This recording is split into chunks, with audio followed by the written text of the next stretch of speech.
Premier League darts. Who's in? Who's out? When does it start? Well, we're going to try and answer those questions. I've got Matt Pyman Hill here with me today. So it was the World Championship final yesterday. And as usual, the Premier League participants were announced. It's a mixture of those that are ranked high enough and get automatic qualification.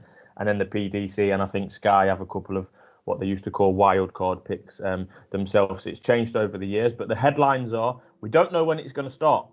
I think the PDC are planning to wait for when crowds return to the arenas, which is an obvious one.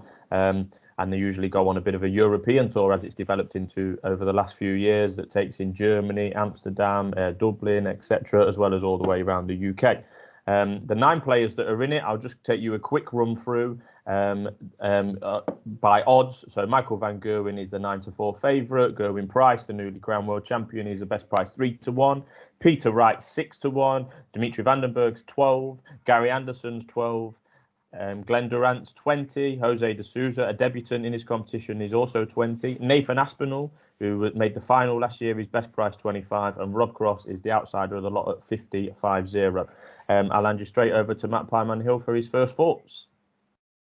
Yeah, cheers, Adam. Well, look, the Premier League, it kind of polarises opinion with a lot of darts fans. It's the event we see the most of through the year. It's become a real marketing, well, what's the word for it?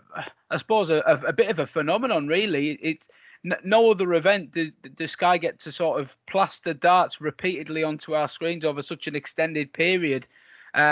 And naturally, the bookmakers love it. You know, they kind of get on board with Premier League ACCA selection and finals night. And I think a lot of people find it very long-winded.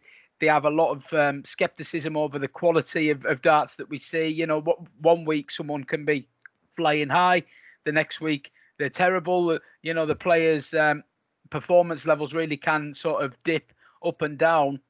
It's definitely a unique event compared to the others, and I think what you have to say, and I'm sure a lot of people will agree with this, it definitely has a bit of an exhibition feel to it. The Premier League, it's kind of the darts roadshow going around the country, and now, as you quite rightly say, going around Europe, allowing people to come for a night out at the darts, see the best players in action. You know, get their 180 signs up in the air and maybe have a few drinks with work colleagues or friends. Social. Yeah, it's a very social event. It's great for people who only have a fleeting casual interest in darts to come along, and they're sure to enjoy the atmosphere, the music, the dancers and stuff. But it's little surprise that the PDC have taken the stance that they have with the Premier League, i.e. waiting for fans to come back in. And let's be honest, from a financial perspective, it's a huge money spinner for the sport. This is the main reason why the Premier League is what it is. You know, it's grown from going to venues like when I was a youngster, Carlisle was one of the Premier League venues. It would regularly be at the Sand Centre in Carlisle. Peter Manley, local legend, would come out to Amarillo with a Carlisle United scarf on. You know, like it really has grown into an absolute behemoth. We're now going into Germany, the Netherlands. It's the perfect chance to grow the game for the PDC in these areas. I've been to the Ali Pali a few times in recent years, where I've been sat next to lads who've flown over from Germany and Holland, and these kind of events give them fans who absolutely love the darts the chance to see these players up in the flesh. So it's great. It's got its uses. I understand why people have their reservations with it, totally. And it's not my favourite tournament by any stretch. But I do think it's an interesting tournament. And I think they've made a really good decision in getting rid of the contenders. Yeah. The contenders format, for anyone who isn't aware, we basically, a couple of years ago, we had a non-runner in the field. I'm actually struggling to remember off the top of my head who it was. Gary Anderson pulled out, and they decided to, rather than replacing him with one individual, it probably would have been a familiar face that had, you know, not fared that successfully in a previous year. They opted for a format whereby they invited somebody different each week, dependent on a number of factors, the location, you know, whether they were an up and comer. They had Fallon Sherrick in there and stuff. So they, you know, they've done all sorts with it. But the idea behind it was, you know, we had John Henderson coming out in Scotland to a rapturous Scottish crowd, and I think he got a draw with Van Gerwen, yeah. You know. So, I mean, it did produce some nice moments, but ultimately they tried to do it again last year, it wasn't as successful. All of the contenders were pretty resolutely beaten, other than the odd result. But yeah, it worked for the stopgap that it was meant to a couple of years ago. Didn't really work last year. They've gone back to a 10-player format, no guest appearances, everyone playing each other, and then we have a relegation, and then it stretches on a little bit longer. We have a final four, and they go to finals night. I think my problem with it, it's a lot of build-up for what is a very quick evening on finals night. You have these sort of 16, 18 weeks of build-up, and then games. It's 3 games, yeah, and they're kind of best of 10 or 11 legs. It's if you compare it to a normal buzz of a tournament where the format gets longer as it goes, and you can study someone's form and kind of follow them all the way through it. It's so stretched out. That's why I think a lot of people don't really like this tournament from a darts perspective. But there's no doubt it's a good regular source of entertainment and a good way to see the best names. So looking at the field and who's got in, as you quite rightly say, the top 4 got in through their rankings. So the top 4 in the rankings automatically qualify. The other 6 are kind of selected on merit or as wild cards, if you will. So Gerwyn Price obviously getting in there, reigning world champion, new number 1. MVG's in there. Peter Wright's in there, still got his ranking points from last season's Worlds win. And that is the first time ever, I believe, that we've had 3 players on over the £1 million mark in the order of merit. So all 3 very worthy entrants. But then the 4th one, Rob Cross, still sneaking in there off his achievements from sort of 18 months ago, 2 years ago. Well, Rob Cross had a really tough time of things in recent months. And it was actually in the balance this. If Gary Anderson had won the world title last night, he would have gone up into 4th and knocked Rob Cross out of 4th place. And I'm pretty confident in saying Rob Cross would not have been selected for this event. So I think he could consider himself lucky that he's clung on to that 4th place. And that is why you see Rob Cross put in there as a 50-1 outsider. Frankly, his form just hasn't been up there with these men for a long time now. And Rob Cross is really going to have to knuckle down if he's going to avoid getting some bad beatings in this tournament. I hope that he does find his best starts, because it'll be a long... We've seen some players, including Gerwyn Price early in his career, have some really tough times with the Premier League and basically say, I'm hating this tournament, getting beat every week, can't qualify, but they still have to play another 5 or 6 games until they're relegated. Gurney had problems with it as well. It's it's an interesting format, and there's always the ones at the bottom are suffering, to be honest. But look, I think if you're looking at the lineup, them 4, as I say, Cross aside, you have to have him in there. Nathan Aspinall, losing finalist last year, retains his spot, and quite rightly, he remains 5th in the order of merit. So you couldn't not have him in there. Glen Durrant, reigning champion. Yes, he's had his recent problems, but you got to have the reigning champ in there. And then the slightly more left field choices, as you say, Jose de Sousa and Dimitri van den Bergh both making their debuts. Dimitri van den Bergh, someone I felt was quite unlucky not to get in last year as a bit of a wild card, because he's been knocking on the door for a long time now, and he's supremely talented, as any regular viewers will know. I'm a big fan of his. So he's quite rightly in there after his World Match Play win. And Jose getting the call after winning the Grand Slam of Darts. Well, Matt Porter from the PDC kind of said, there's no way we can't have major winners in the field. So he picked him. These players picked themselves. I know some people have their reservations over Jose and whether this will be a good thing or a bad thing for him being in the Premier League this early. I think you might be the kind of person who says that this is a bad thing. I'm inclined to maybe agree with you, to be honest, but time will tell. We've got Gary Anderson in there, obviously the losing finalists from last night. And the 10th spot, they've opted to keep blank in an interesting move. I don't mind that. No, because it is an interesting move, because, as you say, they've put it back. It was initially scheduled for a February start. We're now going to be starting around Easter, permitting they can get crowds into venues. And I honestly wouldn't be surprised if they knock this tournament back further. They've noticed they've not been committal with a date, because they clearly need to be selling these tickets as a revenue stream.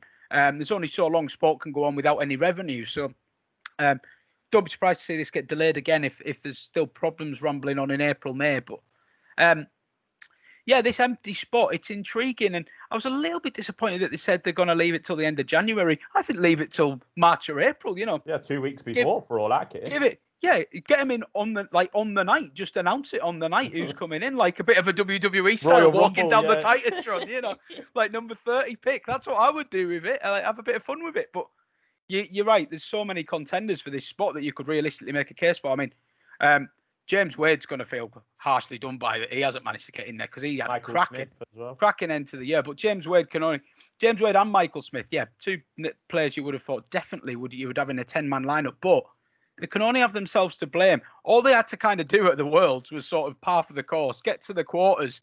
That would probably have been enough to get them in. They both crashed out to players they shouldn't have lost to, especially Michael Smith. That 3-0 loss to Jason Lowe. I honestly think Michael Smith got to the last 16 even, he'd have probably got in this. But, to underperform so spectacularly, and he's counting the cost of it now because it's a good payday, the Premier League as well. So that's a blow for Michael Smith. And although it doesn't contribute to ranking points and whatnot, he'll be bitterly disappointed to have missed out. He's one of the one, obviously, that could snatch this 10th spot, along with Wade. I would think that Dirk van Dijvenbode could have an outside chance. I think he's gained a lot of fans. He's a major finalist this year. He backed it up in the World Championship. And the PDC love to get someone a little bit left field in there. And don't forget the Dutch angle as well. I mean, the fans in the Netherlands are fantastic. They've got MVG. They would love another Dutch player to get behind. It's great for marketing. It's great for PR. So he could have a chance there. I think Simon Whitlock, if he hadn't have crashed out when he did, would have had a real chance because obviously his 3 wins over MVG. You can imagine Sky would be foaming over the mouth at promoting Whitlock versus MVG as the last game of the night somewhere, So you've got to consider all these financial bits and pieces. Dave Chisnell, again, he'd be disappointed that he didn't get it, to beat MVG the way he did. And again, if he'd got to the final instead of Gary, he would probably have Gary's spot potentially, or maybe someone else's. But yeah, look, one of them is going to get in. The other 3 or 4 are going to be bitterly disappointed, and there'll be a lot of players beyond that who would have thought, maybe if I'd just done a little bit better last year, I could have been in the conversation. I mean, Christoph Ratajski and Clemens are 2 that I think you could definitely keep an eye on. I mean, Christoph Ratajski's up to 14 in the world now, World Championships quarter-finalist, several-time floor winner. If he has another good year, he's going to be. He's not a Premier League player for me. No, but look, if he keeps turning up at quarterfinals, semi-finals of majors, they're going to have a look at him because he's definitely got the game for it. And now has he got the charisma? And is there the fan base in Poland, for example, to grow the game? I'm not so sure. But on merit, Christoph, if he keeps doing what he's doing, he'll get himself into the conversation at least. And there's a lot of players that can push their way into that conversation. But I think this year, realistically, that last spot, it's between the 4 or 5 names mentioned. Yeah, and I mean, as for a winner this year, I think Van Gerwen's got such a great record in it, and he does get up for the crowd. Gerwyn Price would normally fit that mould in terms of the crowd, but he got no way near it last year or the year before the Premier League, to be honest. So I'd be looking at Van Gerwen as the obvious selection, and maybe Van den Bergh. Glen Durrant sees this as a big shop window for him, and he obviously won it last year, so he'll be out to defend it. I've got massive reservations about Jose. I said on our World Cup review video, although I did pick him as one of my selections to win that tournament. I've had to obviously review my opinion now, and he's not beat any of the big guys on TV as far as I'm aware, although he did win the Grand Slam. His best wins in that were Michael Smith and James Wade. They're not in the Premier League until only a few weeks ago, or he might still be employed as I think he's a carpenter or joiner in Portugal. It's just such a big change, and with his location, he's not Britain based yet, Jose, and this travelling circus of the Premier League, and trying to do it in the tour, the European tour events that take place at the weekends around the Premier League. We have really seen it damage some players, the Premier League campaigns. Bunting, Hybrex, of Mark Webster. It's been bad for some of the guys' careers. It could happen to Rob Cross this year from a bit of a different one. So yeah, that'd be my thoughts there. But I'll be looking at Dimitri at 12-1. I can't see no problem with backing that. I'll just follow you straight in. Dimitri van den Bergh's the best bet in this market by a mile. Without naming names, one firm opened up 16-1 on Dimitri van den Bergh this morning, and it was I thought it should have been half the price. I really did. I thought it was abysmal. to open up 16-1 on Dimitri van den Bergh. This is someone who, every time we've seen him on television, he's raised his game to new levels. He absolutely loves a TV event. A major champion this year. He averaged 103 in defeat at the World Championships, 105 in the round prior to that. He's arguably in the top 3 in-form players in the game, if not the most in-form. Obviously, that'll be discounted now by his early exit to Dave Chisnell, but there's no way that this guy should be a 16-1 chance. He's going to be playing in a first to 7 legs format, ideally with the crowd in. Should suit him down to an absolute T. You know, he can sustain his scoring and doubling over that short format, absolutely no problem. There's not one player in that field, including Van Gerwen, that would be scared to put Dimitri up to beat over 7 legs. I think he could relish this format, and if he gets towards the top of that table early, he'd love to top the table, because that would be in his way, that would be him announcing himself as one of the big boys in darts. He's done it. I know he won the match play, and he's had some great results over players, but to go and compete in the Premier League at first time of asking would be a massive statement for him. And I think I've said it a few times on videos. It's when not if he wins the Worlds for me in his career. He's too talented not to. And I think when you were getting 16-1 about the lad, I thought it was absolute madness. I mean, you're going to struggle to get anything better than, I think he's 12 in a place now, 10s. Yeah, I'm going to back him at 12. And a general 9 shot. I think he should be about 8 or 7 to top the table and win it, And as you get closer to the off with the Premier League, you'll get alternative markets, to top the table. You'll get relegation, of which, judging on the initial markets, Rob Cross is going to be odds on for relegation, and it'll be up to him to prove that to be the wrong price. Because I couldn't have anyone else as the favourite for relegation. I hope he does play well, Rob. But it's chalk and cheese comparing him to the rest of this field, really, at the moment. And as we get closer, there'll be more markets open up, and I'd be more than happy to talk about them as and when. Yeah, we've had a couple of questions in. Sam Alexander, regular listeners, come on and said, is it time for a Premier League revamp, especially this year when there's no fans for what is usually a glorified exhibition? I mean, Pieman's covered most of that in his opening stanza, if you like. I think there will be fans. I think if there's no fans, there's no tournament for me this year. I think there will be fans. The contenders going is good. I agree with Pieman. I think it goes on too long. And from a betting perspective, I struggle to get into it anyway because of the draws, because of people being out of it but still having to play, or can't qualify, still having to play. And I just think for some of these players, going all the way, wherever they may live, going all the way up to Scotland to play 12 legs in a day is, I don't know if the mindset's there for a lot of them, but like Pieman says, if you can get to the top of the table early and you can see it as a shot window for the likes of Durrant last year and Van den Bergh, and that brings us on to another question we've had from Dale Nichols, a friend of mine, and I've had this conversation with him privately on a few occasions, but he says, my thoughts, but the darts majors needs defining desperately. Dale's idea of the darts majors would be four of them. The Worlds, obviously, Match Play, Premier League and Grand Slam. I disagrry with Dale on the Premier League for a couple of reasons, and I would put the Grand Prix in there instead of the Premier League personally. But, like you say, the Premier League, it's not open to everyone. It's not for ranking points. The contenders, I thought, made a complete mockery of it. I know that that's not a thing this year, but in terms of they could come and, you can, if you're a normal player, you can get points for beating a contender, but the contender obviously can't get points for beating you. It was very strange. So I wouldn't have the Premier League down as a major personally. I mean, back in the day, the majors were easily defined because they were the ones on TV, but now we have European Players Championship finals and stuff like that on TV, and there's so much on TV on different channels that the waters of the so-called majors have been muddied, if you like.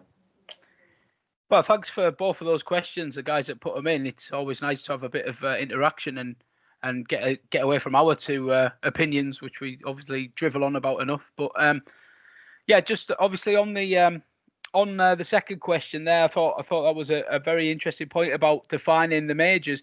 For me, I couldn't really have the Premier League as a major.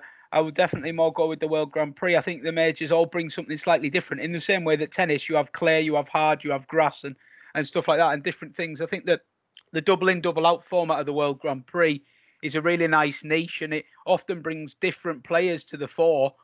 So I think that's got to be considered one of the majors. The match play obviously has got a lot of history, and it's an ever rising legs format, which is nice. The World is always going to be the creme de la creme. And yeah, just on the Premier League, as I say, I just think it's a little bit too long-winded. It's very much financially driven. This is the bread and butter of the PDC's annual budget. You think if they're going to 16, 17 sold-out venues, selling beer, selling tickets, selling merchandise, this is what's paying the wages. This is what's topping up the prize pools and stuff. And it's a great chance for sponsors, i.e. Unibet at the moment, to plaster themselves all over the game of darts. So yeah, it's a bit of a marketing gimmick, I think, the Premier League, but you're always going to have the quality in, and you're always going to have the anything that's on at the same slot every week, like Thursday nights. That Thursday night slot becomes Premier League night, and if nothing's on, people watch the Premier League and they have a bit of a fleeting interest. My personal opinion would be to take the Premier League out of that discussion of the majors. Just embrace it for what it is. It's almost an exhibition style event, as a few people have said. So why don't you make it a little bit more gimmicky? I do think there's room for that. It wouldn't take away from the quality of the game, for example, but just little things to get the crowd involved a little bit more. Maybe, the crowd could vote for which two players they want to see play in the main event or something, the last game of the night, just to have a little bit more interaction. Then we're going into the night. We don't know who's going to be playing who or whatever. Or, maybe there's you give each player a chance to use double points on one night. So, Gerwyn Price can use his double points against Van Gerwen or something. And just, people would say, oh, yeah, that's ridiculous. But to me, there's a lot of people now who look at this tournament and just don't take it that seriously. So why not embrace that, get the crowd and people involved, make it a good fun night, and just make it completely different to the rest of the calendar, because it already is for me. And it's kind of in this limbo between, is it a serious tournament? Is it not? I'd just put it out there and do it, make it different. Yep, some left field ideas there from Pyman, and that'll wrap up our initial thoughts on the Premier League lineup. And I am available if the PDC want consultation as well. I'd just like to put it out there. Yeah, well, we're both furlough life. Well, no, I am. You're not. Well, so. I'm not. I'm a very busy man. I'm leading a double life. Darts YouTube phenomenon by night and copywriter by day. Yeah. Exactly. Yeah. So, no doubt we'll be back when as Pyman says, the markets are formed, the 10th contender is confirmed, and the starting date for the competition's confirmed. So, no doubt we'll be back. But thanks for tuning in, and we'll speak to you soon. Cheers, guys.